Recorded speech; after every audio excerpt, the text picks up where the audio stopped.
শুনতে পাব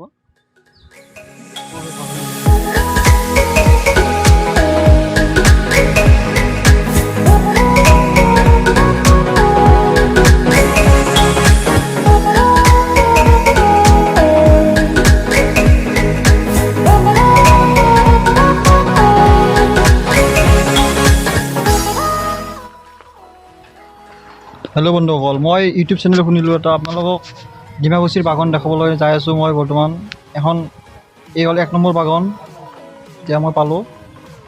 তাৰপিছত 1 নম্বৰ 2 নম্বৰ এনেকৈ বাগানবিলাক আছে এতিয়া, আৰু ইয়াত ডাঙৰ ডাঙৰ এক্টৰ আমাৰ শ্বুটিং হয় ইয়াতে।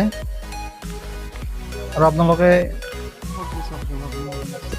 লাইক শ্বেয়াৰ কৰি দিব, কমেণ্ট কৰি দিব ভাল লাগিলে ভিডিঅ'টো, আৰু কিবা যদি ভুল হয় আপোনালোকে কমেণ্ট কৰি জনাব।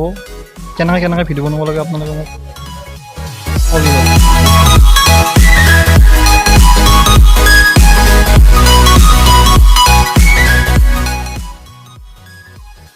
এই চাহাবৰ ঘৰ এইগিলা এই দেখিছেনে? এইগিলা চাহাবৰ ঘৰ, মানে ইয়াতে চাহাবে থাকে, মাজে মাজে আহে চাহ পেলাই। আৰু আপোনালোকে আহিব মাজে মাজে ইয়াতে। এতিয়া গৰমৰ দিন, বঢ়িয়া ঠাণ্ডা পৰিৱেশ এইগিলা।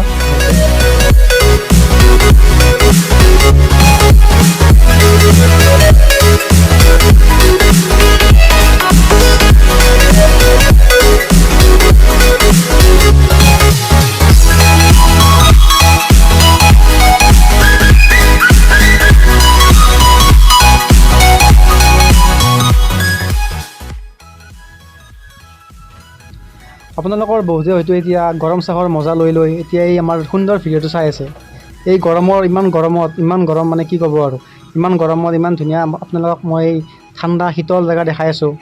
আপোনালোকে এইটো ভাবা নাই যে আপোনালোকৰ এই সোৱাদ লগা চাহকাপ কেনেকৈ আহিল, চাহপাতটো কেনেকৈ আহিল।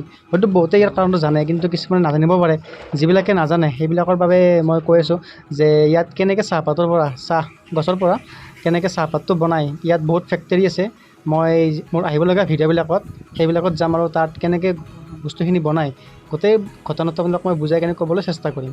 সকলোৱে মোৰ চেনেলটো যিটো বেল আইকন আছে বঢ়িয়াকৈ বজাই দিব।